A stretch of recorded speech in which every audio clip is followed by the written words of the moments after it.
Ondas del Misterio presenta.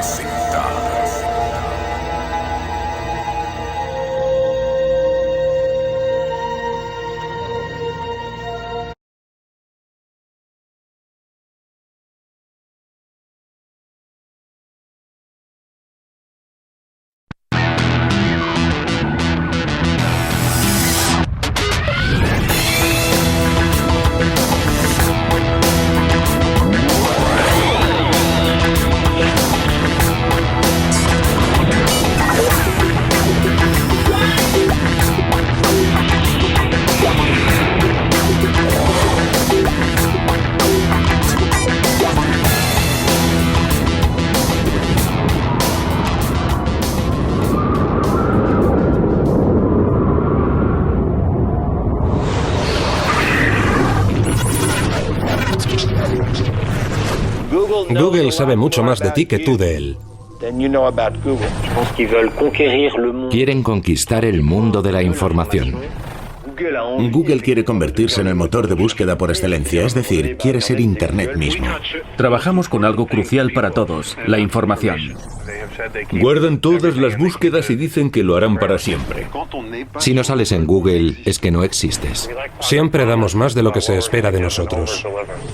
No hagas el mal, nos dicen. Muy bien, no hagas el mal, pero al mismo tiempo hay que agradar a Wall Street. Según nuestra experiencia, fallan a la hora de ganar dinero. Google en la actualidad vale 6 veces más que la General Motors. Ninguna otra empresa tiene tanto peso e influye tanto en la vida de todo el mundo.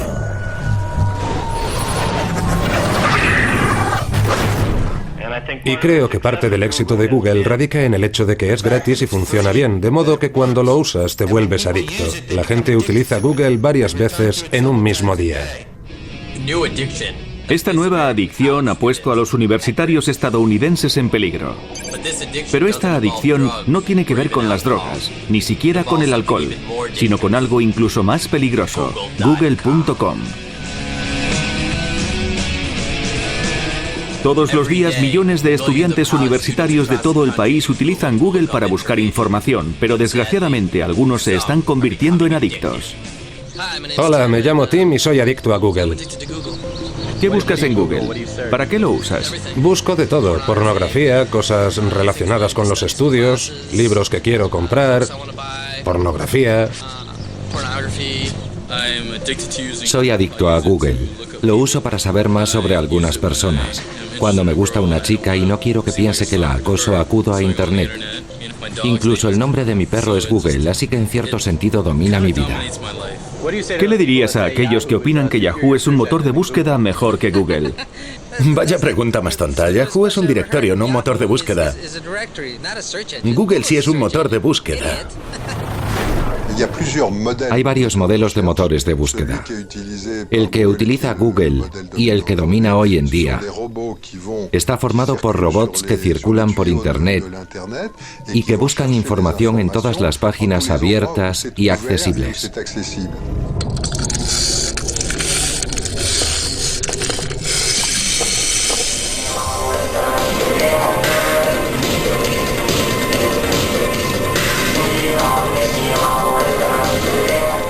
Van a todas las páginas y miran todas las palabras de cada página. Luego llevan esa información a sus discos y organizan todas las palabras que han leído. Esto lo hacen constantemente en todas las páginas web del mundo. Les puedo poner un ejemplo muy claro. Estuve en un bed and breakfast, propiedad de una mujer ya mayor, que me habló de un buscador estupendo que había descubierto y que se llamaba Google.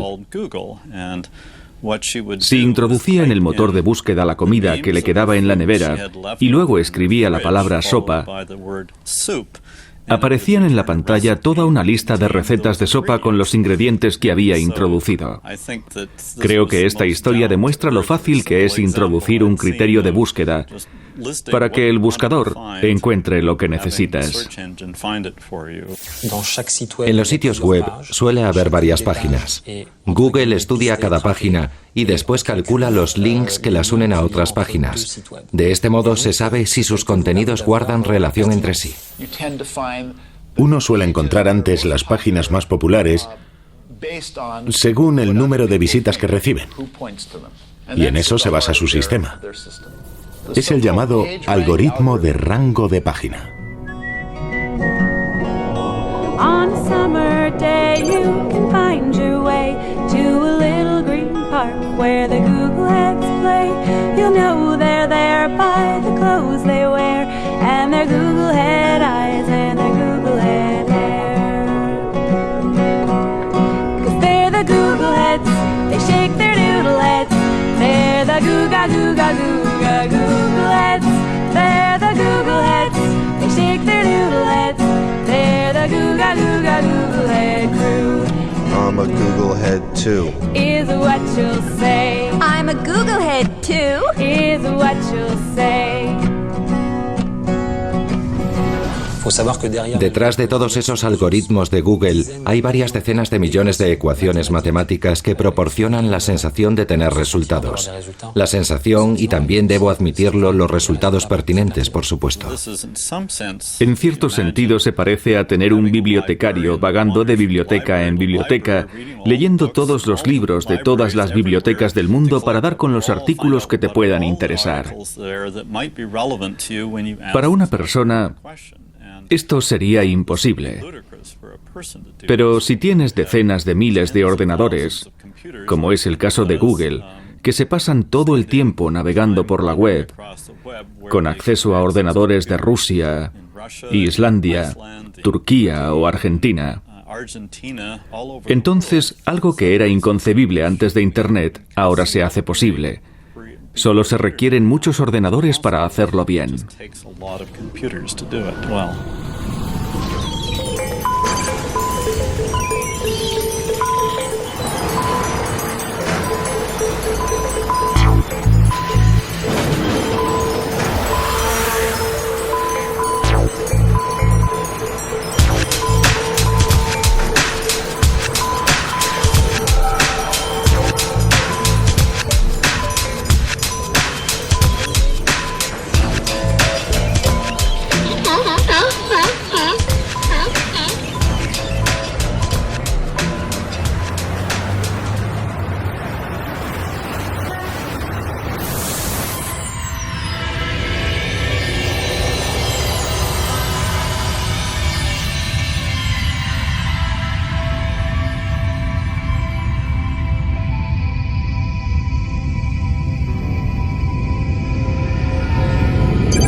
Sergey Brin y Larry Page son los responsables de la creación de Google. Son gente muy joven. Ambos acaban de entrar en la treintena, como quien dice. Los dos son hijos de profesores de universidad. Sergey Brin y su familia llegaron a Estados Unidos en 1979, cuando él tenía solo 6 años. Dejaron Rusia debido al antisemitismo y aterrizaron en Estados Unidos. El padre de Sergey es profesor de matemáticas en la Universidad de Maryland y su madre es ingeniera aeroespacial y trabaja para la NASA. En el caso de Larry Page, su padre fue la primera persona en recibir un doctorado en ciencias de la informática por la Universidad de Michigan. Así que estos dos chicos crecieron en un mundo de matemáticas y ordenadores, y en cierto modo son programadores de segunda generación. ¿Qué diferencia esta empresa de cualquier otra? Yo creo que es la tiranía del algoritmo. Piensan que es posible resolver cualquier problema siempre que tengan el algoritmo adecuado. Creo que son miembros de lo que podría llamarse la comunidad de cerebritos de Silicon Valley. Es decir, les gustan las mismas cosas, los acertijos y los retos. Cosas así.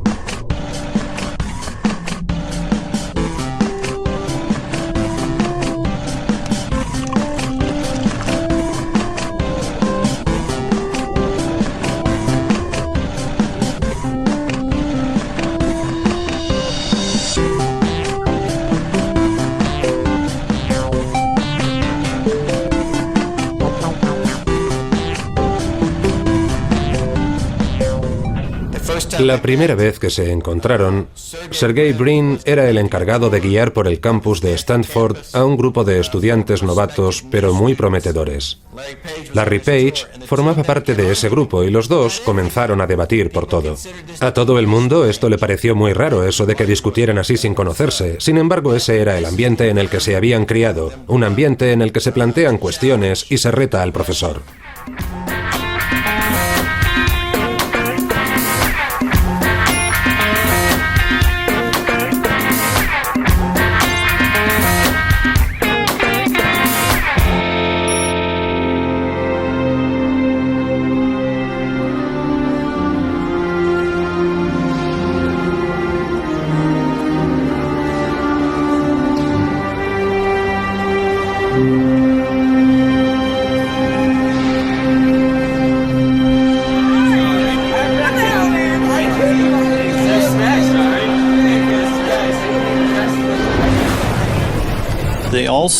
Además, ambos coinciden en tener una gran confianza en sí mismos y en su habilidad para conseguir todo aquello que se propongan. Y por supuesto son muy inteligentes. Se interesan por todo tipo de cosas. Y entre esas cosas están las fiestas y pasarlo bien. Se lo pasan en grande corriendo con sus monopatines por el campus de Stanford.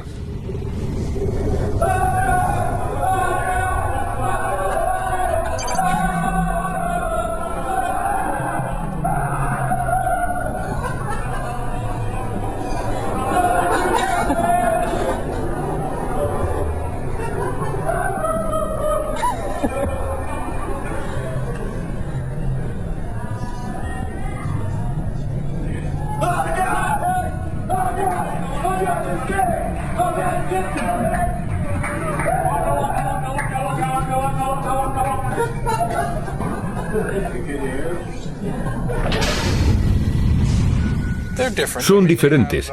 Quiero decir que creo que Sergey quizá tenga algo más de picardía. Larry Page es mucho más introvertido. Le gusta mucho pensar. Es más callado. A Larry le interesa más la investigación y el desarrollo. Sergey Brin es más un hombre de negocios. Así que efectivamente ambos se complementan, pero además son amigos y su amistad es profunda y verdadera. Forman un buen equipo, de hecho comparten despacho, como cuando eran estudiantes en la Universidad de Stanford. Creo que, al igual que muchos otros jóvenes con talento, estos dos hombres quieren hacer de este mundo un lugar mejor. Y no sé si ya era así antes de llegar a Stanford.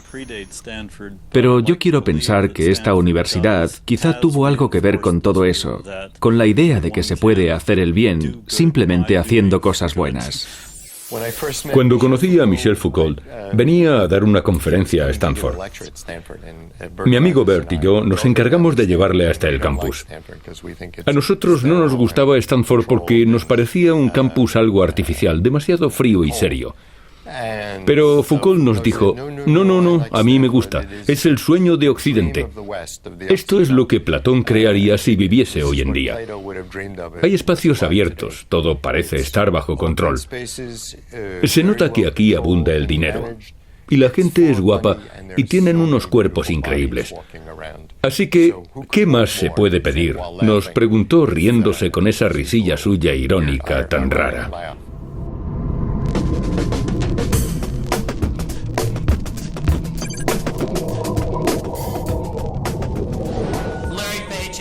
Larry Page tiene un dicho que le gusta mucho y es: no hay que darle importancia a lo que nos parece imposible.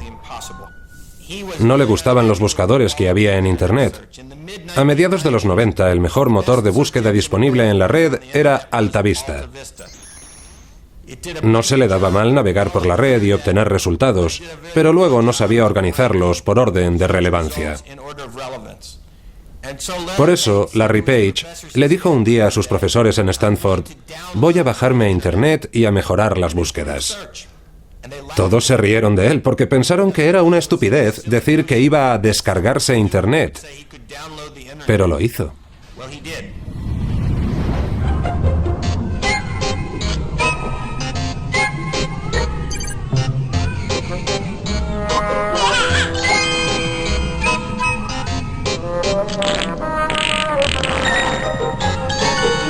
If only life were as simple as navigating on ZipNet.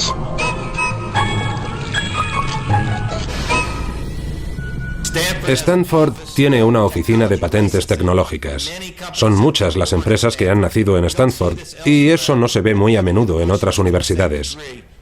Es posible que se deba a que esas otras universidades reclaman la propiedad intelectual de lo inventado, si los creadores utilizaron los medios del campus. Stanford tiene acciones de Google. Su decano está en el consejo de administración de Google. Cuando Larry y Sergey buscaban el dinero necesario para convertir Google en una empresa, en lugar de dejarlo como un mero proyecto de investigación, contacté con mi colega Andy Bechtolsheim, que es fundador de Sun Microsystems. Larry y Sergey aparecieron con un ordenador e hicieron una demostración de su motor de búsqueda en el porche de mi casa. Creo que Andy les dio el cheque allí mismo para que pudieran fundar su empresa. Sergey dijo, no podemos cobrar el cheque, Google ni siquiera existe como empresa. A lo que Andy contestó, cread la compañía, abrid una cuenta en el banco e ingresad el cheque.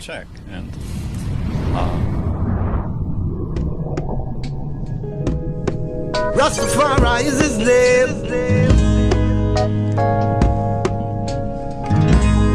Rastafari is his name.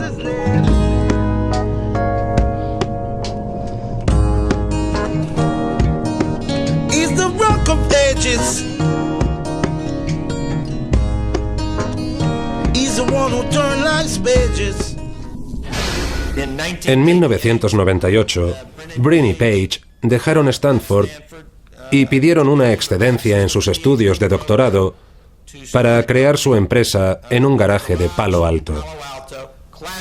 Un comienzo clásico de Silicon Valley. Dos chicos muy jóvenes, un garaje, una idea y poco dinero. Fue durante el periodo álgido de la burbuja de Internet. Como su empresa había 20 más y yo no vi nada que indicara que ellos triunfarían. De hecho, la primera vez que fui a verlos ni siquiera escribí un artículo porque había tantos motores de búsqueda que no entendía por qué el suyo era mejor que el resto. Pero al final resultó que así era. Cuando vi su negocio por primera vez les dije, esto pinta bien. Creo que podréis vender esto a alguna de las empresas que tienen motores de búsqueda, porque seguramente querrán disponer de esta tecnología para mejorar sus sistemas. Os podéis sacar un buen pellizco. Sin embargo, Larry pensaba que podían hacer mucho más que eso. Él quería competir y llegar a liderar el mercado de los motores de búsqueda. Por aquella época, la costumbre era primero montar una empresa y después pensar a qué se iba a dedicar esa empresa. Google fue de los pocos casos en que ese sistema funcionó. Y eso tiene que ver con sus patrocinadores e inversores, sobre todo con Michael Moritz y John Doerr, que son dos de los inversores más conocidos de Silicon Valley.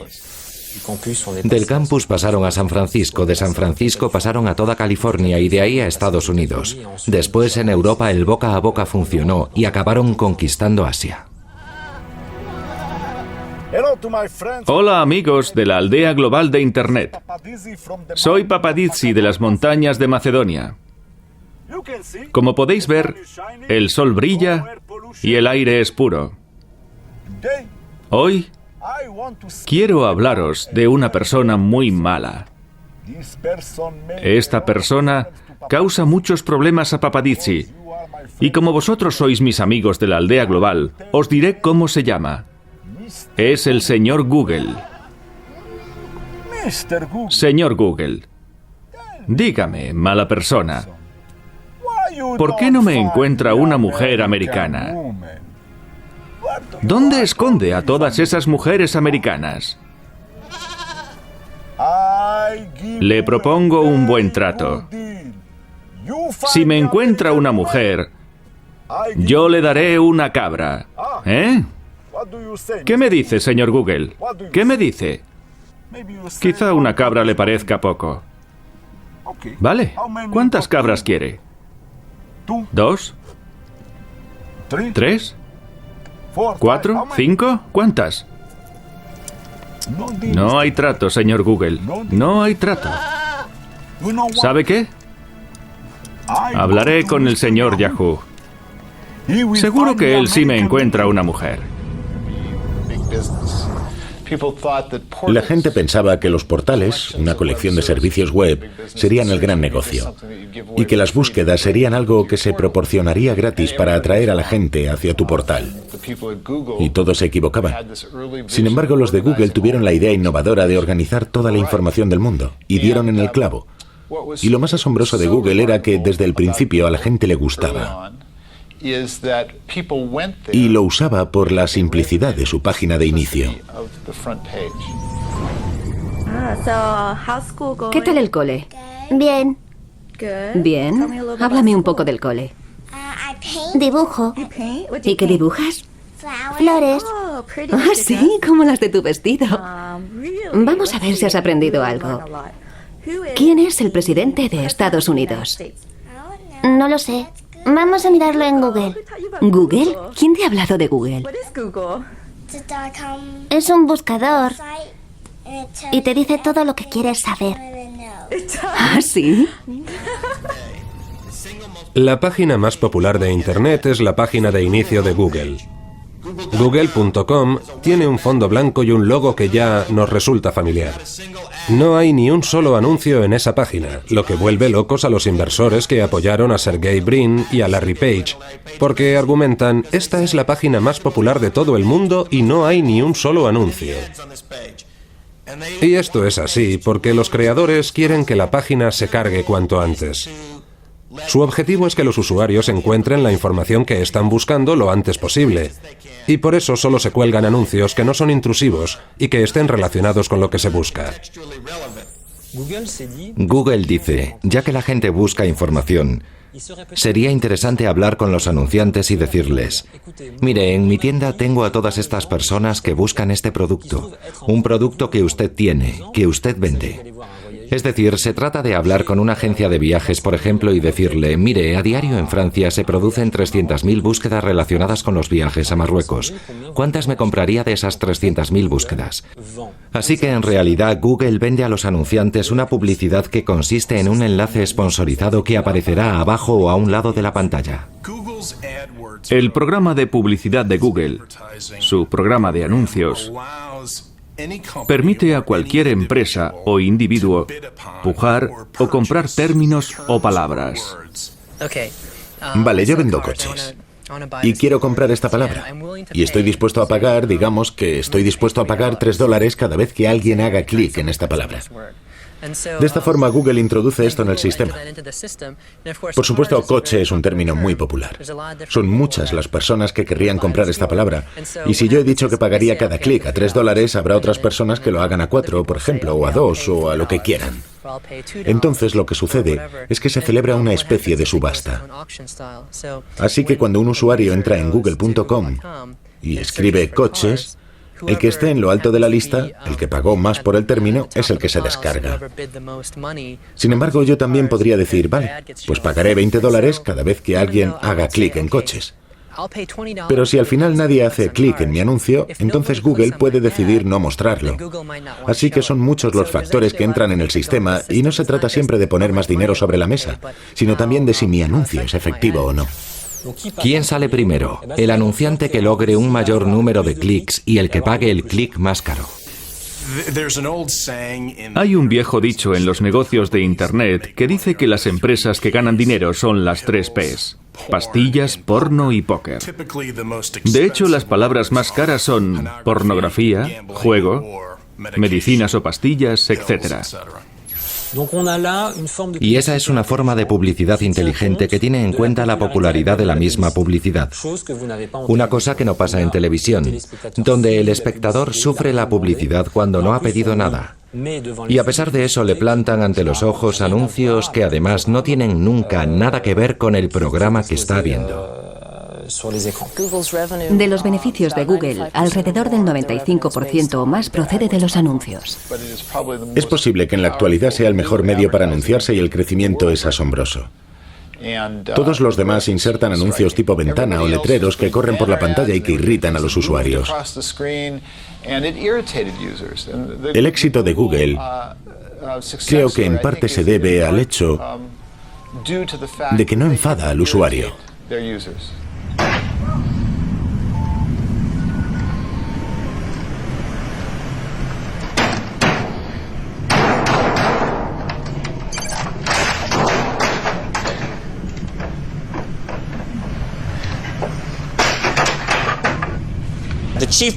El jefe del departamento económico de Google dijo una vez que el fraude en los clics es el punto débil de los anuncios de pago por clic. El fraude consiste en lo siguiente. El problema es que cualquiera, suponemos que la competencia, puede hacer clics en anuncios para subir el precio de las palabras. Ese es el fraude del que hablamos. Uno puede sentarse en su mesa de trabajo y cada hora, por ejemplo, eso quizá no lo detecte Google, cada hora hacer clic en el anuncio de un competidor. Eso es algo muy sencillo. Es el tipo de fraude más simple que se puede producir. Pero también hay otros fraudes más complejos que utilizan programas automatizados y que acceden a los servidores de todo el mundo, haciendo muy difícil identificar su origen o deducir sus propósitos. Si no comienzan a proteger más a los anunciantes contra ese tipo de fraudes, pueden tener problemas en el futuro con denuncias por parte de las empresas, o se pueden convertir en objeto de investigación del gobierno federal.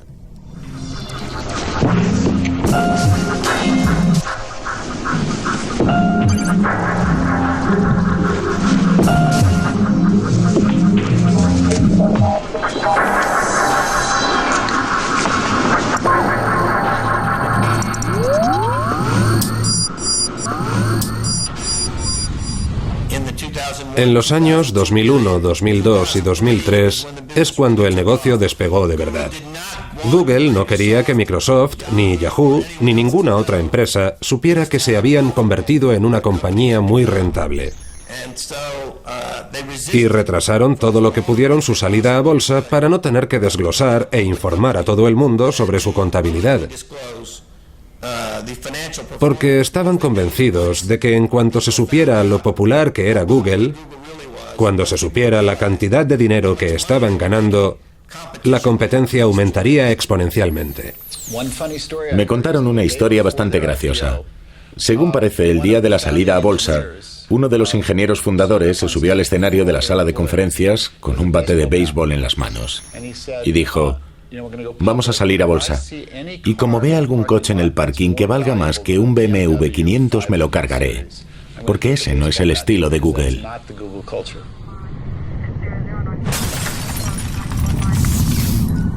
Cuando Google salió a bolsa, desafió muchas de las convenciones existentes hasta entonces. Convenciones que habían sido establecidas por las grandes empresas de Wall Street, las que dominan la bolsa. A Google le gusta hacer las cosas a su modo. Y Sergey Brin y Larry Page no querían pagar a Wall Street el 7% acostumbrado. Y no querían que Wall Street tuviera poder o control sobre la venta de sus acciones. Así que Google le dijo a Wall Street: vamos a hacer una subasta electrónica donde los pequeños inversores y los grandes inversores podrán pujar en igualdad de condiciones. Y luego los chicos de Google añadieron: y solo vamos a pagaros un 2%, y en realidad ni siquiera os necesitamos. Con eso volvieron locos a todos los de Wall Street. Pero al final esa estrategia funcionó. De hecho, salió mejor de lo que nadie había imaginado. Sí, genial. Vale, sí, tío.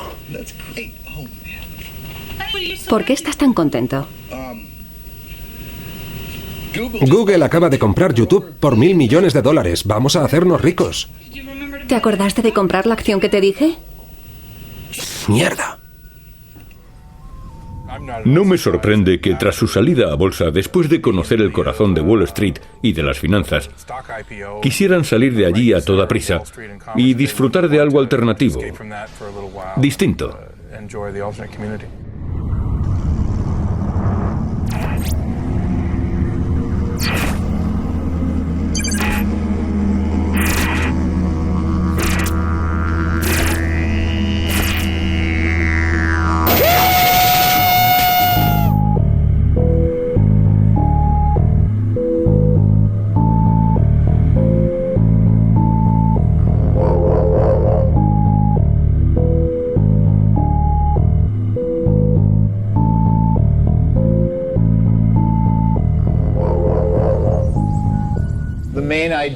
La idea principal de Burning Man, o la filosofía detrás del festival, es crear algo mezclando arte y tecnología. Y eso se acerca mucho al espíritu de los fundadores de Google. Por eso no me sorprendió que quisieran ir al desierto tan solo una semana después de su exitosa salida a bolsa. Burning Man es un evento social que tiene lugar en el desierto donde se reúnen cerca de 40.000 personas con la idea de construir una ciudad que desaparecerá una semana después. Cuando se marchan no dejan ni rastro y uno no puede saber dónde se instalaron. Se monta una especie de camping en un lugar desolado. El viento es terrible. A veces sopla realmente fuerte. Allí la naturaleza es salvaje, indomable. Pero consiguen crear una ciudad, un camping organizado como una ciudad que tiene todo lo que una ciudad tiene, excepto la cárcel.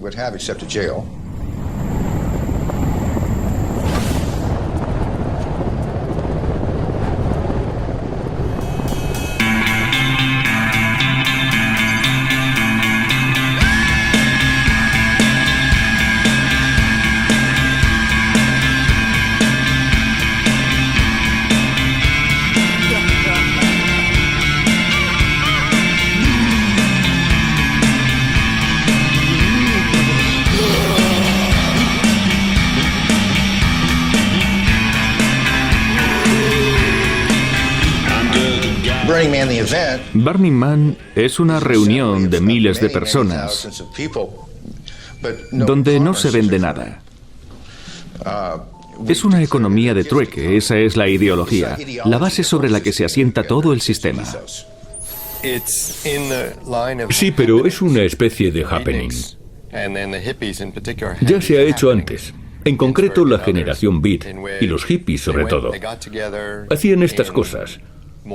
También Ginsberg y otros iban a un lugar apartado, fuera de la sociedad, en algún paraje deshabitado, y allí establecían nuevos mundos. Temporales, pero nuevos mundos, donde se experimentaba con las drogas, el sexo y ese tipo de cosas.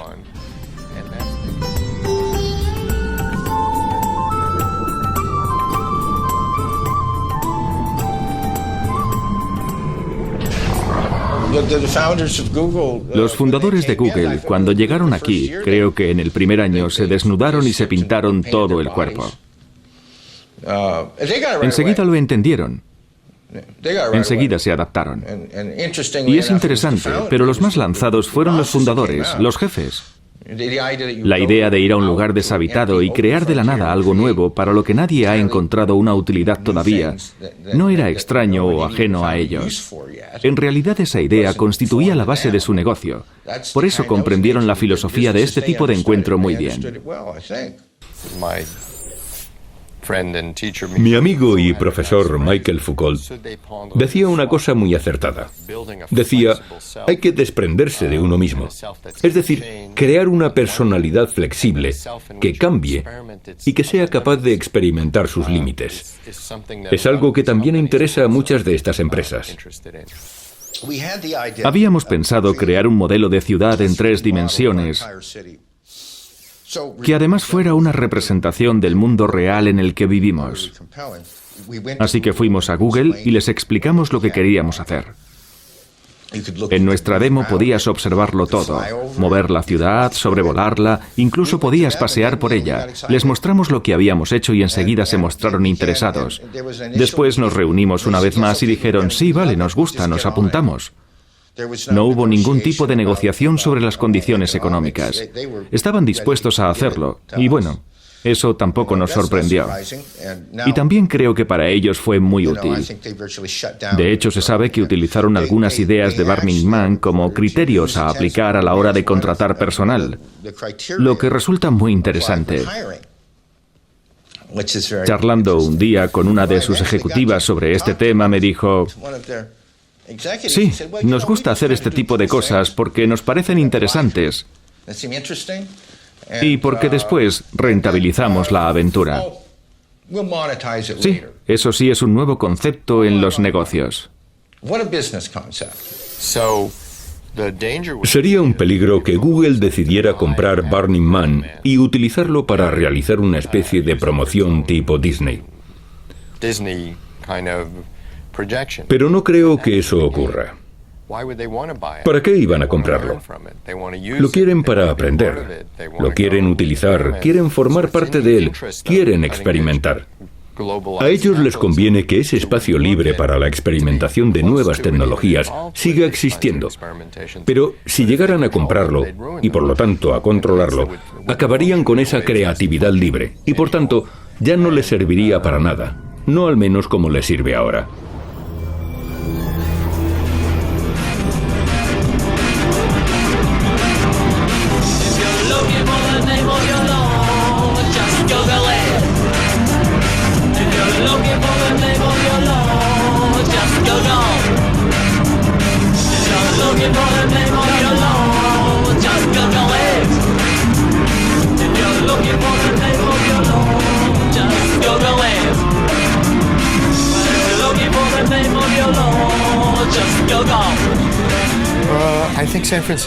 San Francisco ha sido siempre, desde los días de la fiebre del oro en el siglo XIX, y después, tras el terremoto, siempre ha sido un lugar donde ha triunfado el hedonismo.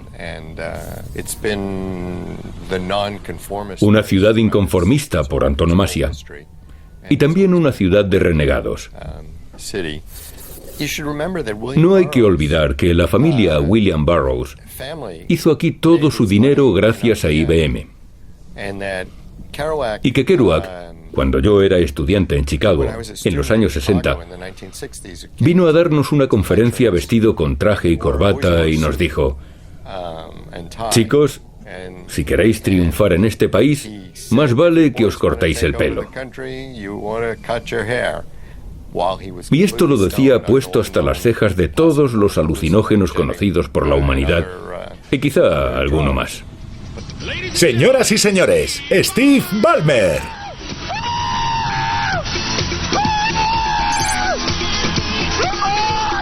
¡Vamos!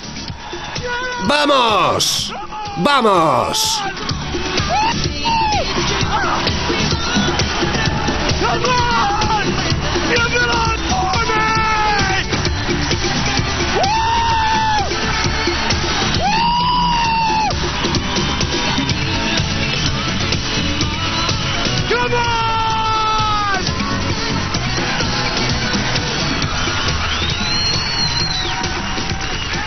¿Quién os ha dicho que os sentéis?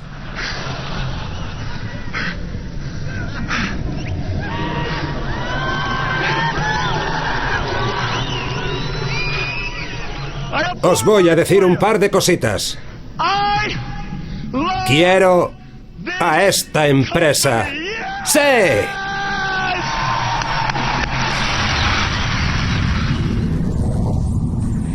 Oye, tío, haz lo que quieras. Sí, tío, sé libre. Tío, tranqui, tío. Tío, es mi vida. No me digas lo que puedo o no puedo fumar. No me digas con quién debo acostarme. Tú me das trabajo y yo lo hago. Lo demás no te importa, no es asunto tuyo. Y eso, sin exagerar mucho, es parte de la filosofía de vida y de la energía que fluye en California.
La idea ya antigua de que Internet es un mundo de pioneros, donde a la fuerza todos deben ser humanistas o poseer valores humanistas, es muy importante en Estados Unidos. Pero no se corresponde con la realidad histórica. Jamás se han visto pioneros o gente que viva en la frontera, no importa en qué universo sea, que no hayan abierto camino sin realizar ciertas reivindicaciones de tipo moral. El capitalismo estadounidense no se basa en la respetabilidad, sino en ganar dinero. Y de nuevo, la visión francesa de que para ser el líder de una industria de cualquier tipo hay que llevar un estilo de vida concreto, la del burgués adinerado, no se da en este caso. Sobre todo con este tipo de industria de alto riesgo, y no creo que a nadie le importe si Bill Gates tiene buen gusto o mal gusto. Se trata de lo que hace. Así que con relación a esto, también es importante que Gates haya creado la mayor fundación del mundo. Y Google ya tiene una fundación propia. De modo que esto forma parte del juego del capitalismo estadounidense protestante de dar y recibir según sus propias leyes, claro. Son muchos los que piensan en Estados Unidos que la prosperidad material a la que hay que aspirar es una señal no solo de eficacia como profesional, sino también es una forma de mérito cívico. Pero bueno, eso tampoco es nuevo, sino que se remonta a la antigüedad. Google acaba de crear una fundación, pero con ánimo de lucro, algo completamente nuevo. Y eso puede ser bueno o malo. Cada uno tiene su opinión, claro.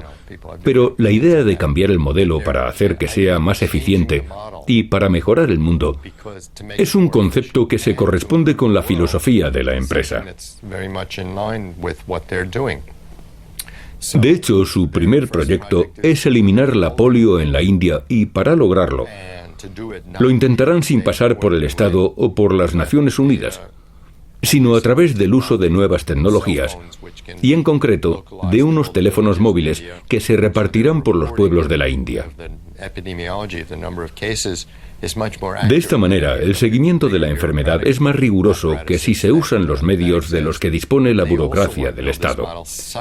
Así que con este modelo acabarán proporcionando o vendiendo, no sé si los teléfonos o el software o lo que sea. Muy estadounidense. Cuando tienes éxito y eres rico, te puedes permitir el lujo de preocuparte más por la ética.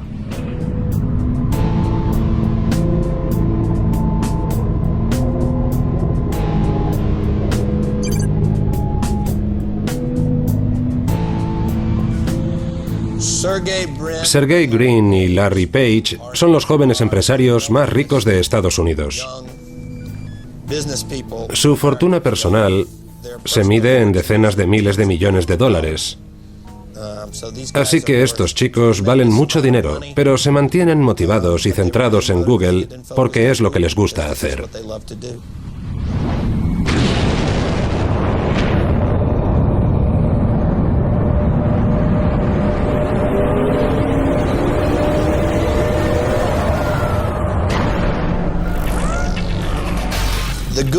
Googleplex es el cuartel general de Google. Está situado en Mountain View, California, en Silicon Valley.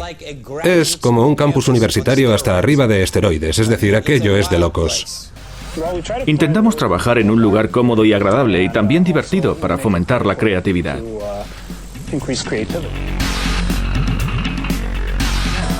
Hola, Jane, ¿qué hay? Hola, David, ¿cómo estás? Muy bien, ¿qué haces?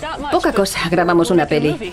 Oh, lo siento, me voy entonces, hasta luego. Adiós, nos vemos en la reunión. Hola, soy Jen Fitzpatrick, directora de ingenieros aquí, en Google.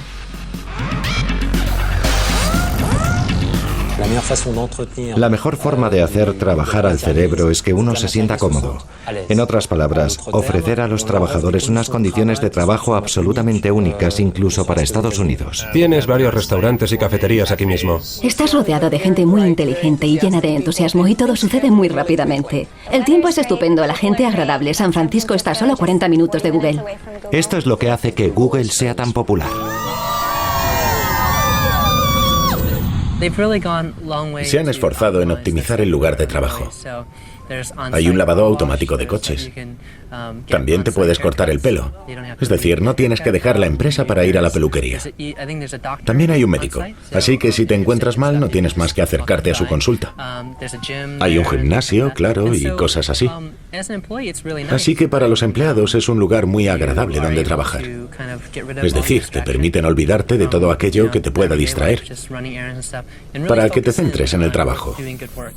Incluso dejan que la gente se traiga a sus perros. A los gatos no.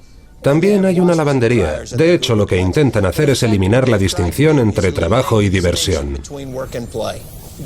Google ha tenido un impacto tremendo en el valle, porque ha conseguido llevarse a los mejores y a los más preparados.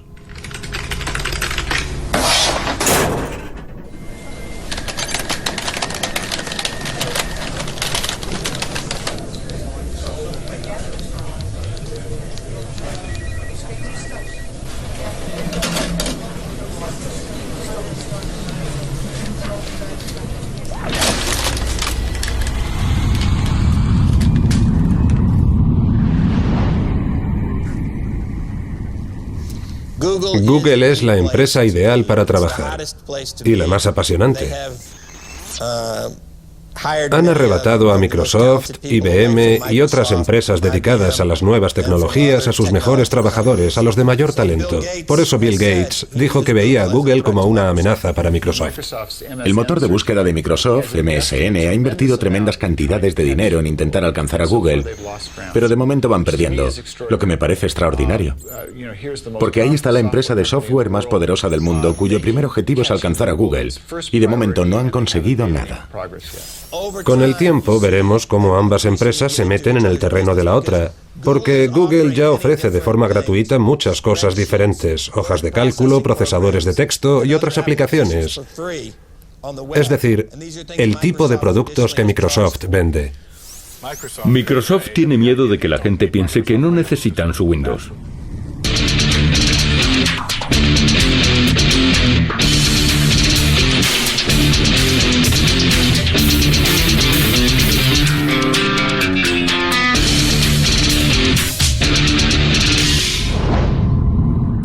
Bill Gates, por ejemplo, lo ha dicho muy claramente, y estoy seguro de que la gente de Google también sabe que a no ser que sigan cambiando, desaparecerán. Bill Gates perdió el tren de Internet y desde entonces intenta atraparlo. Google los pilló en cierto sentido con la guardia baja y por eso están gastando mucho dinero en idear una forma de sobrevivir en un mundo dominado por Google. Lo que quizá inquieta más a la competencia de Google es esa especie de gran bestia financiera que se ha creado en torno a la empresa, gracias a su valoración en bolsa, y que es lo que les da esa capacidad para invertir y comprar YouTube, por ejemplo, y otras empresas con una valoración en bolsa que se sale de los gráficos. Eso da una idea del poder que tiene Google en la esfera económica. Choose life. Choose a job. Choose a career. Choose a family. Choose a... Google está presente en más de 100 países, en más de 100 lenguas. Y es la empresa estadounidense que más valor ha adquirido en menos tiempo en toda la historia del país. Google superará a Microsoft y a IBM porque la plataforma sobre la que descansa Internet es mucho mayor.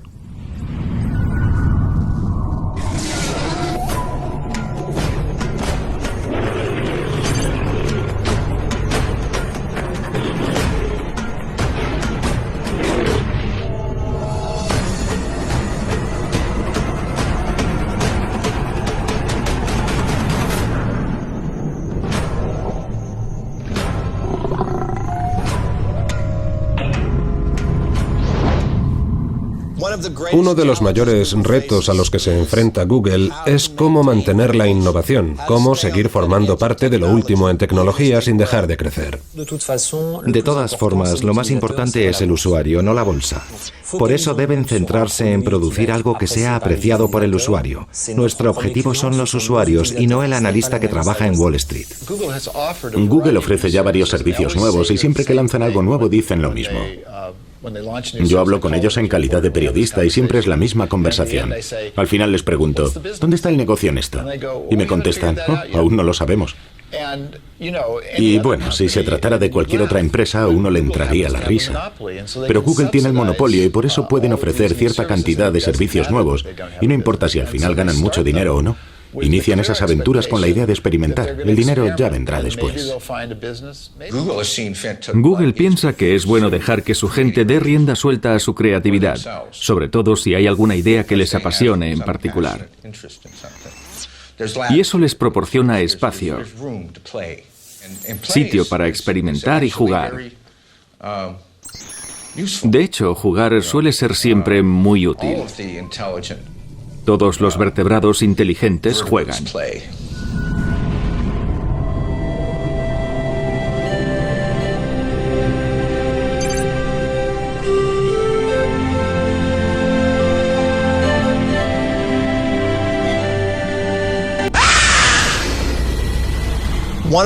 Una de las formas de innovar en la tecnología y de motivar a sus empleados y conseguir que sean fieles a la empresa es con un sistema que han llamado el 20% del tiempo. Dan a cada empleado un día a la semana o una semana de cada 5, lo que prefiera el trabajador, para trabajar en lo que le apetezca, en aquello que le apasione, no en lo que quiera tu jefe, sino en lo que tú quieras. No importa que no tenga que ver con Google. Eso da igual. Solo tiene que ser algo que te interese de verdad. Pero gracias a ese 20% del tiempo, Google ha sacado algunos de sus productos más interesantes e innovadores. Por ejemplo, Google News y Gmail, el correo de Google, nacieron de ese 20% del tiempo. Adelante. ¿Quién ha llamado a la poli?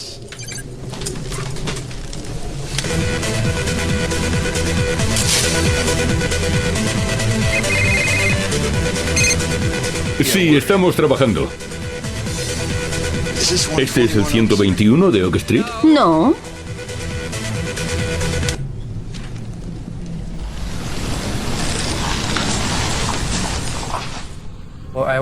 Trabajé en Google durante 2 semanas. Y lo que pasó fue que llegué a Google procedente de Microsoft. Dejé mi trabajo allí y firmé con Google. Llegué a Google y comencé a escribir un blog en cuanto entré. Y bueno, en Microsoft eso era algo bastante normal, así que seguí adelante e inicié otro blog. En mi blog hablaba tanto de mi vida personal como del trabajo en Google. No tenía ningún problema en hablar con cualquiera de lo que hacía. Tampoco contaba ningún tipo de secreto per se. Pero la mitad de los empleados pensaban, Dios mío, ¿qué le pasa a este tío? Está pirado.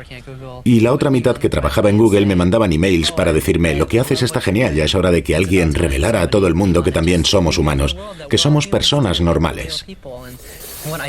Lo que no sabía por aquel entonces, y eso fue un error por mi parte, es que Google tiene una filosofía muy diferente a la de Microsoft. Así que un día me dijeron, bueno, nos parece interesante lo que estás haciendo. Y estuvimos hablando durante un rato y me explicaron que no les gustaba mucho, pero me dijeron, está bien, puedes continuar con el blog, no pasa nada. Pero ten cuidado y no hables de temas delicados como información financiera y cosas así. Les dije que estaba de acuerdo. 2 días después, al final de las 2 semanas, me volvieron a llamar para decirme que estaba despedido. Para mí fue una sorpresa.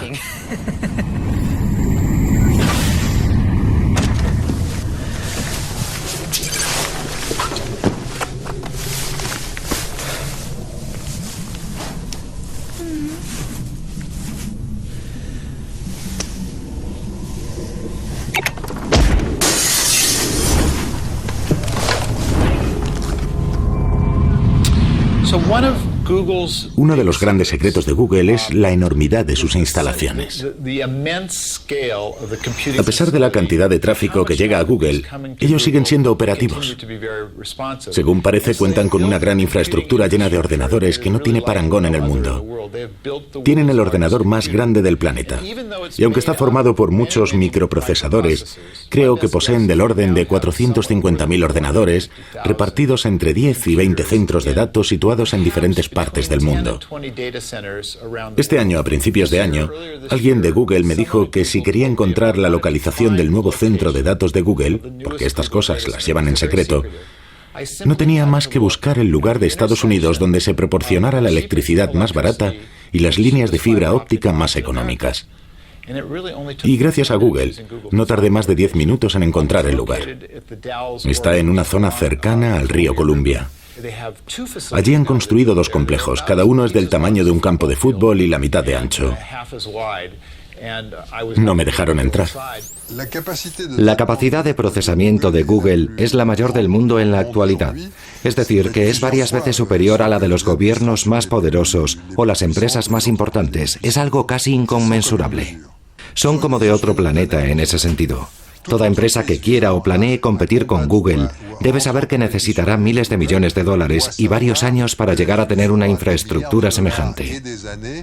Y sería necesario además superarlos en inteligencia porque no será imposible igualarlos en expansión y poder en lo que se refiere a la cantidad de servidores, ordenadores y herramientas que poseen. Google decidió que tendrían cierta ventaja competitiva si conseguían hacerse con una mayor capacidad de procesamiento que sus competidores más cercanos. También pensaron que si podían ocultar ese dato, su ventaja sería aún mayor. Google tiene una actitud ante la prensa bastante paradójica. Es decir, por un lado les encanta que hablemos de su historia, su leyenda, su mitología, pero todo lo que tiene que ver con la realidad actual es totalmente secreto. ¿Qué será lo próximo? Si lo supiéramos, no te lo podríamos decir.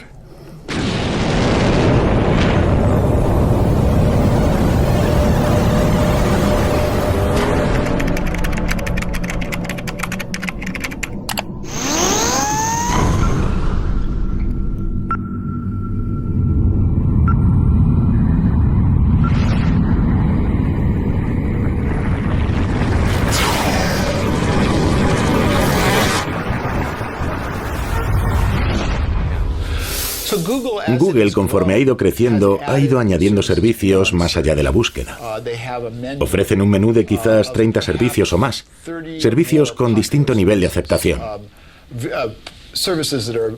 Tienen un calendario, un programa de correo, tienen un programa de compra con tarjeta de crédito, un servicio de vídeo. Pueden proporcionar una amplia gama de servicios. No solo son un motor de búsqueda. Y entre esos servicios que proporcionan, ninguno ha ido tan bien como Google Search. Sin embargo, creo que Google Earth será el siguiente gran éxito de Google y será el gran motor de búsqueda del futuro. Cuando la gente empiece a utilizar el teléfono móvil casi más que sus ordenadores. Y ahí es donde Local Search Google Earth tiene más sentido. Cuando uno pueda sostener un móvil en la palma de la mano y desde allí pueda preguntar qué hay a su alrededor. ¿Dónde está el McDonald's que está buscando, por ejemplo? Y mientras Google no permita que la publicidad agobie al usuario, mientras nosotros tengamos el control en ese aspecto, creo que seguirán siendo una empresa de servicios increíblemente lucrativa.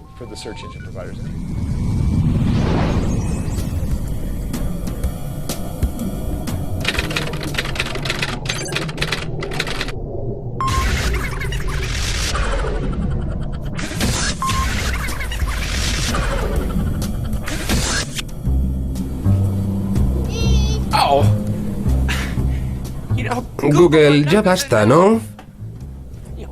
¿Cómo se sale de aquí? Google tiene un enfoque muy horizontal, es decir, intentan estar presentes en todos los sectores. Podríamos hacer una metáfora muy sencilla si nos remontamos a finales de los años 60 y comienzos de los 70 y recordamos la película 2001, una odisea en el espacio. En esa cinta todo el saber de la humanidad quedaba simbolizado en un rectángulo negro vertical. Del mismo modo, Google es un rectángulo blanco horizontal que en la actualidad quiere cubrir todos los campos. Y por tanto, este motor de búsqueda intenta mantenerse activo en todos los campos, incluso en el de la información. La paradoja con la información es la siguiente. Google News para Google es muy poca cosa. En cambio, para el mundo de la información es una revolución. En Estados Unidos, en la franja de edad entre 15 y 30 años, año arriba, año abajo, el 44 o 45% de estos jóvenes se informan de lo que ocurre a través de Internet y menos del 20% lee los periódicos. Así que de repente en esta generación que seguirá aumentando y envejeciendo, ya se ha afianzado la costumbre de recurrir a Internet en lugar de comprar prensa escrita o de ver la tele o escuchar la radio. En Estados Unidos creo que reciben información de 4.500 fuentes diferentes y cada 10 minutos van actualizando la información. Seleccionan las noticias más recientes, las informaciones más importantes. Y eso sin que nadie de Google intervenga en dicha selección. Todo se hace mediante algoritmos. Así que basta con entrar en Google News para tener una visión de lo que está pasando en el mundo. Hay gente joven que considera que es más fácil confiar en una fórmula matemática que en los seres humanos. Por lo tanto, Google News... Bueno, esto no es una idea que yo comparta, pero muchos opinan que Google News es más objetivo porque el sistema de selección de las noticias es un programa informático que se basa en otorgar importancia a las noticias dependiendo del interés que muestran los usuarios.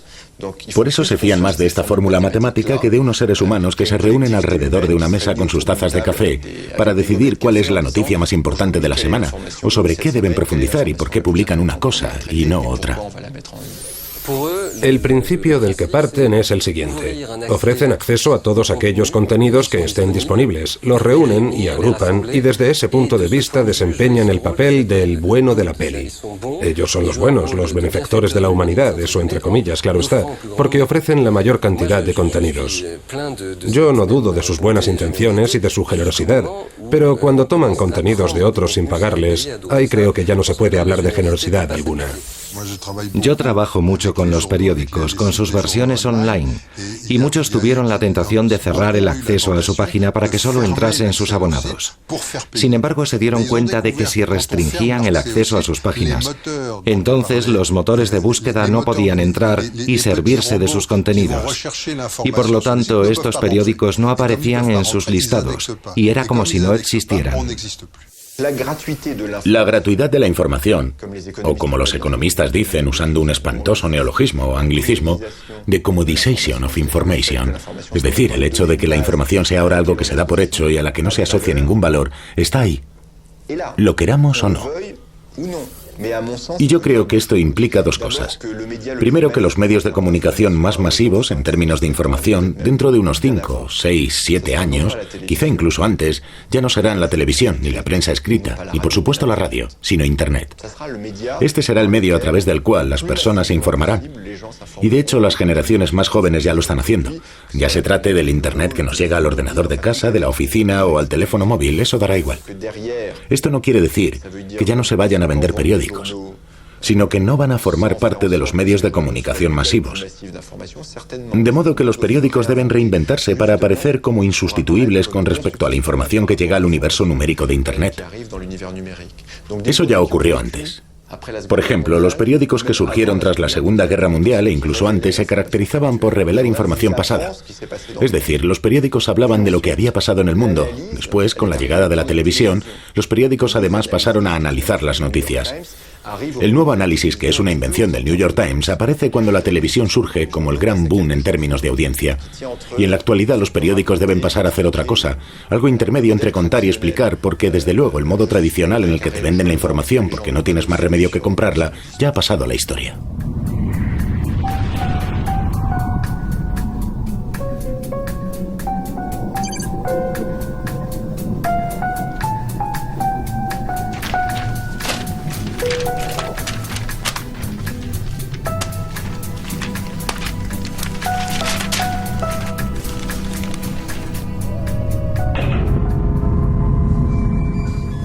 Uno de los programas más ambiciosos de Google en la actualidad tiene que ver con la digitalización de libros. Tienen un acuerdo con Stanford, Harvard, Oxford, la Biblioteca Pública de la Universidad de California, la Biblioteca Pública de Nueva York y la Universidad de Michigan para digitalizar o hacer copias electrónicas de todos los libros de sus diferentes colecciones.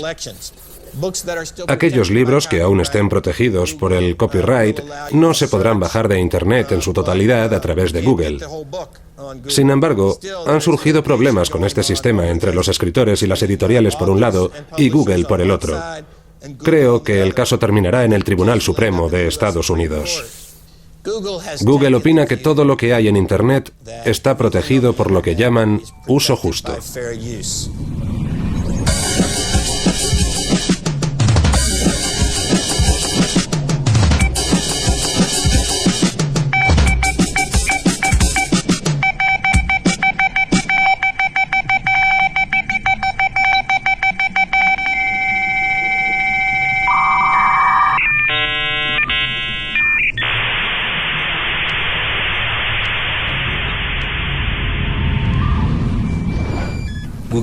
Google sorprendió a todos, y aquí empleo un eufemismo, cuando se anunció su intención de digitalizar los libros aún sujetos a copyright, los que aún pertenecen a las editoriales que a su vez representan a los escritores.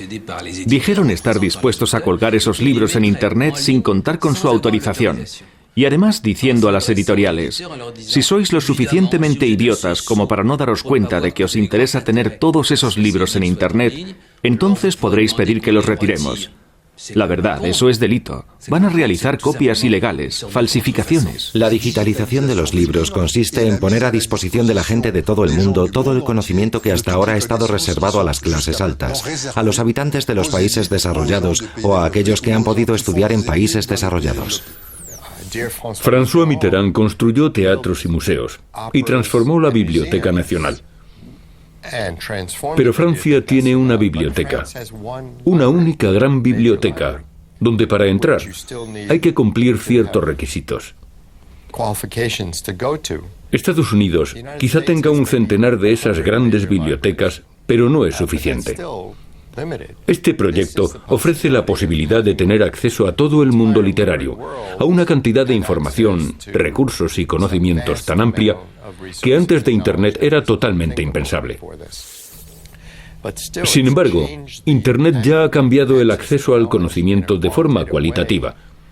Y eso atemoriza a las viejas instituciones, porque las convierte en algo permeable al capitalismo y al dinero.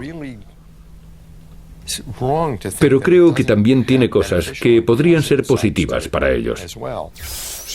En mi blog hablo de esto con un vietnamita o alguien de origen vietnamita y con un argelino o alguien de origen argelino. Y ambos parecen muy interesados en el hecho de que se pueda acceder a todos los libros de estudio, a todos los libros de clase, a todos los textos fundamentales de la cultura universal. Y que luego se pueda descargar todo eso en cualquier aldea de Asia o de África, en un colegio, etc. No me parece una buena idea confiar a una empresa fundamentalmente capitalista algo que debe ser patrimonio de la humanidad. Nosotros hemos sucedido a Carlos V o a Francisco I y debemos garantizar a las generaciones futuras que sea cual sea la evolución de las tecnologías, sus nietos y los míos, y por supuesto sus descendientes, puedan acceder a esas maravillas. Creo que se produce un choque de culturas, porque Google va a poder digitalizar a autores franceses, sobre cuyas obras ya no hay copyright. Así que la idea de que un libro de Maupassant de la Universidad de Stanford en Estados Unidos se escanee, porque es un libro sin derechos de autor, y se cuelgue en la red gracias a Google para que sea accesible a todo el mundo en cuanto se escriba en el motor de búsqueda una palabra que aparezca en ese libro. Bueno, eso a nosotros como europeos no nos gusta porque es un autor francés, porque forma parte de nuestra cultura. Y lo peor de todo es que como ya no está protegido por los derechos de autor, Google va a poder lucrarse con él. Un editor inglés me contó que, buscando el libro de Dickens, Grandes Esperanzas, en inglés Great Expectations, una de las joyas de la literatura británica, se sorprendió al ver a la derecha de la pantalla la publicidad de una página que organiza matrimonios entre almas solitarias. grandes esperanzas. También hay otro ejemplo parecido que quizá les haga reflexionar. Se trata del poema de Eliot, Wasteland, la tierra baldía. Si se introduce ese término, a la derecha de la pantalla aparece publicidad de un fabricante de papeleras y contenedores de basura. Todo se puede digitalizar y todo se puede rentabilizar. Y efectivamente, Google todavía tiene márgenes para avanzar en el aumento de su volumen de negocio y en su valoración en bolsa.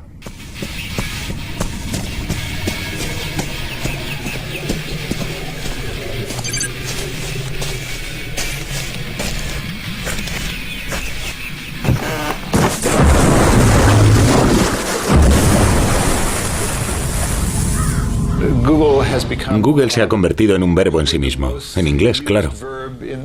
Ahora se googlea a la gente. Efectivamente, googlear a alguien no es más que introducir el nombre de una persona en el motor de búsqueda y ver qué sale. Hay personas que no salen a cenar con otras sin antes haberlos buscado en Internet. Los buscas en el Google. Nadie hace ningún negocio sin antes investigar a la otra parte en Google. It's just a basic fact, I really can't take it back. I used to have a crush on you. Though I was just a boy, one thing I know for sure, baby, you were my favorite girl. But if I really think it through, I wasn't your only fool from third grade to high school. So it may be a little weird. After all these years, I might wonder what it is you do. I Google you. Do you Google me? Where can you be? Sweet Natalie. I Google you. Do you Google me? Where can you be? Sweet Natalie.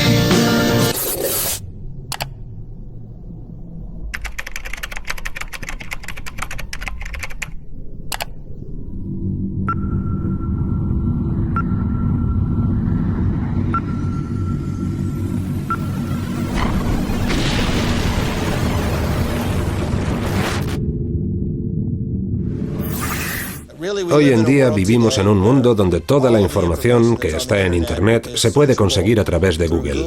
Y eso significa que cualquiera puede averiguar tu número de teléfono, tu dirección, en muchos casos tu aspecto físico y todo lo demás.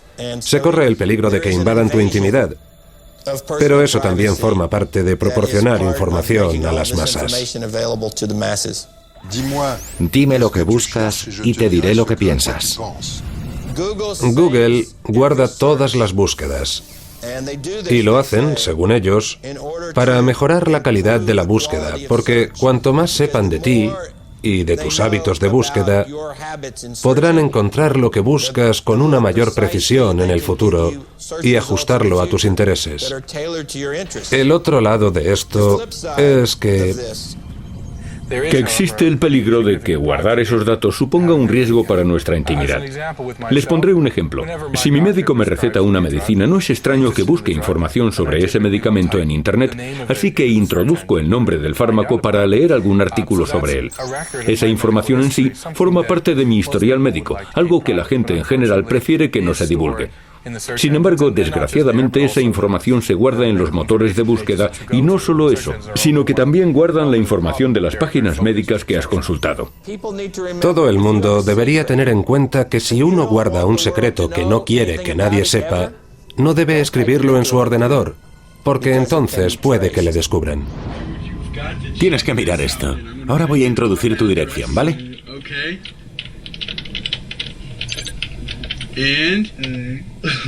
Y ahora espera. ¿Qué está haciendo? Espera un poco. ¿Qué hace? Espera y mira. Aquí está tu casa. Ahora escribe la dirección de Ana. Escribe el nombre de tu madre. Es mi madre, caray. Tu madre. Pero mira, Google Earth no lo sabe todo. Escribe Osama Bin Laden. Vale. Osama Bin Laden, como dirían en Massachusetts.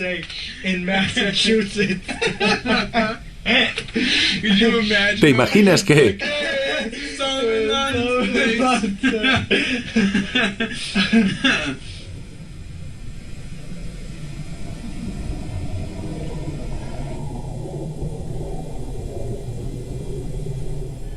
¿Crees que deberíamos decírselo a alguien? No, tío.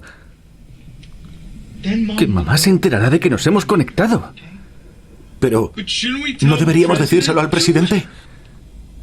Tronco, sin tele, una semana.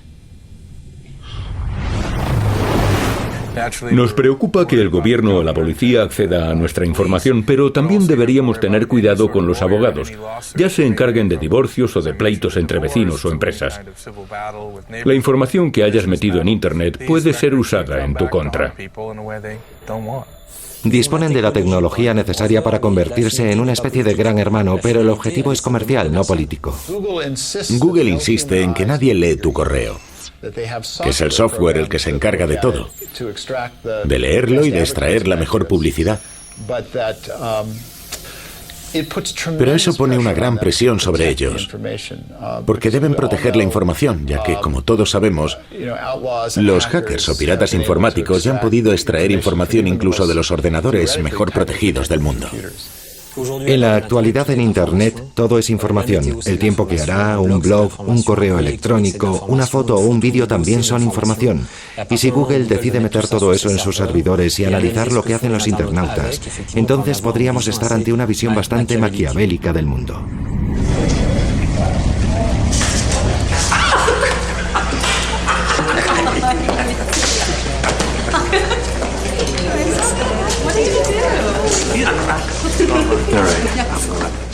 Es que le aplastaría. Me gustaría aplastarle la cabeza.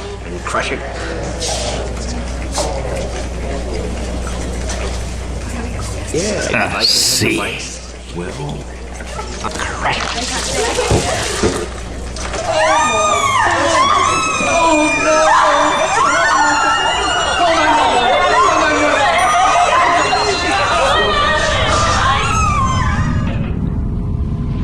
Si quieres conocer a tus competidores o saber quién forma parte de un grupo empresarial, por ejemplo, eso ya es posible.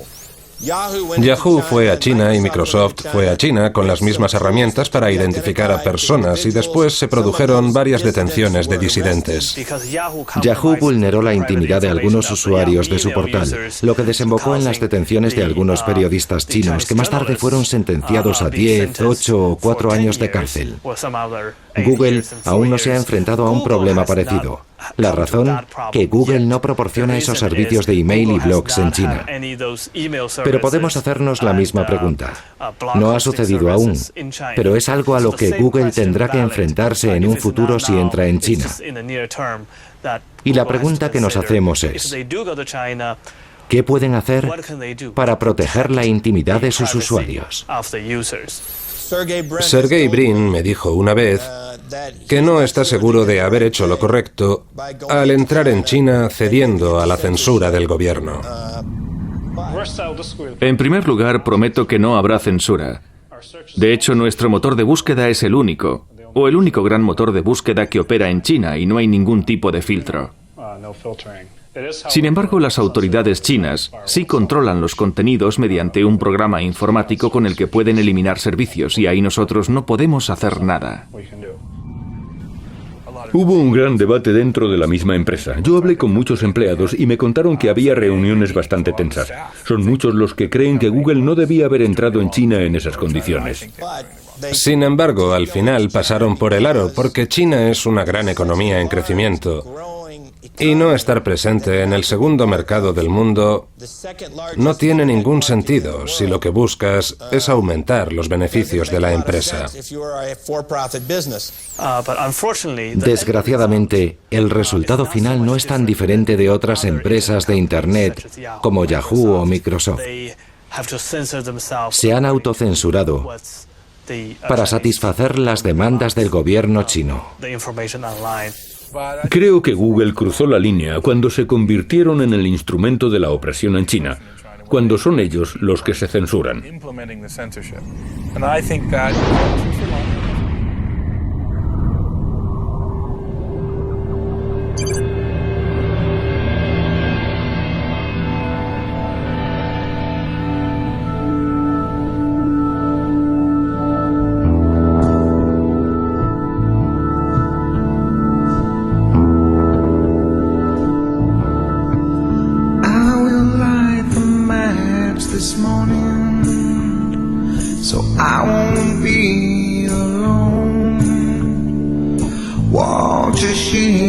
silent, for soon that will be gone.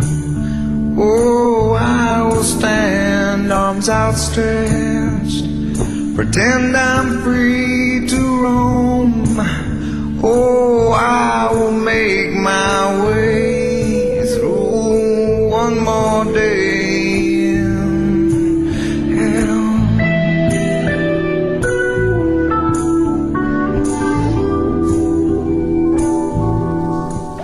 If you search the word Si introduces el criterio de búsqueda Plaza de Tiananmen fuera de China, lo que ves son páginas y más páginas de manifestaciones y masacres y tanques y estudiantes y ciudadanos asesinados. Es lo que se ve. Pero si haces eso mismo dentro de China, si escribes Plaza de Tiananmen en google.cn, que es la versión china de Google, solo verás turistas sonrientes, un montón de banderitas y fotos de Mao en la plaza. Google tiene sus principios e ideales acerca de proporcionar toda la información a todo el mundo. Pero este principio fundamental quedó en entredicho cuando entraron en China. Nos quedamos estupefactos al saber que una empresa que publica a bombo y platillo que su intención es no hacer el mal, ya sabes, Don't the Evil, hiciera concesiones al gobierno chino con tal de entrar en su mercado. Porque ellos siempre presumen de proporcionar un acceso libre a toda la información. Yo creo que ese es un motivo más para no bajar la guardia.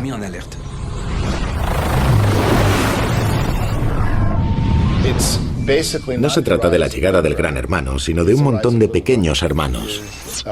En lugar de un gran ojo mirándote, hay millones de ojos pequeños observando todos tus movimientos. Y la pregunta es, ¿estamos dispuestos a hacer concesiones? ¿Qué medidas serían necesarias para limitar el expansionismo de empresas como Google? Creo que ese es uno de los grandes retos a los que se enfrenta Europa. Creo que estos chicos quieren cambiar el mundo, son visionarios. Tienen una visión a largo plazo de lo que será el mundo y están convencidos de que ya nada les puede detener. La gran ambición de Larry Page es tirar abajo los muros de las bibliotecas. Y la gran ambición de Sergey Brin es introducir nuestro código genético en la red para que cada uno de nosotros pueda encontrar a través de Google sus propios genes. De hecho, el motor de búsqueda y el genoma humano son dos conceptos que van bien. Si alguien te pide el matrimonio, siempre podrías decir, antes de responder sí o no, podrías decir, me gustas, te quiero. Pero antes de contestarte, me gustaría ver tus genes y saber dónde me estoy metiendo. Los fundadores de Google tienen toda una colección de ideas brillantes e innovadoras. Por ejemplo, hablan de la posibilidad de crear una especie de ascensor espacial, como una forma más racional de llevar personas y equipos al espacio.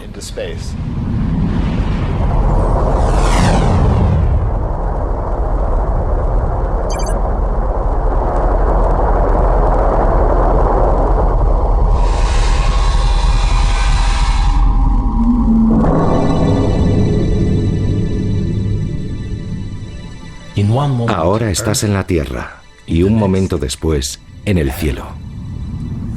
De hecho, Keyhole, que es la empresa que después se convirtió en Google Earth, trabajaba para la NASA. Hay muchas cosas que podemos sacar adelante juntos. Quizá un día nos pongamos exóticos y construyamos transbordadores espaciales y cosas así. Un día nos daremos cuenta todos de que hay un nuevo modelo de negocio emergiendo que depende más de la creatividad. De hecho, ese viene siendo el caso desde hace unos 30 o 40 años. Y eso tendrá un gran impacto en el futuro. Y al final la pregunta es, ¿podemos confiar en Google? Es totalmente imposible predecir lo que pasará en el futuro. Lo maravilloso de todo esto es que los visionarios siempre se equivocan. Ahora se habla de Google como un gran monstruo con un deseo incontenible de abarcarlo todo. Sin embargo, nada hace pensar que en un momento dado tenga alguna otra aplicación que les lleve a convertirse en otra clase de monstruo. Creo que deben intentar no ser arrogantes y no volar demasiado cerca del sol, o acabarán precipitándose contra el suelo. Porque la mayor amenaza de Google es el mismo Google.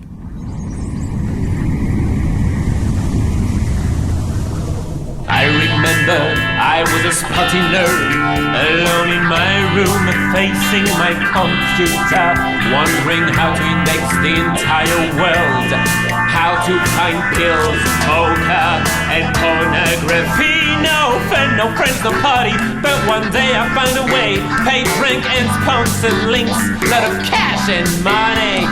Buy me a big Boeing with a real nice tune, dancing with Burning Man, yo. Follow me if you can. I'm a god inside the space.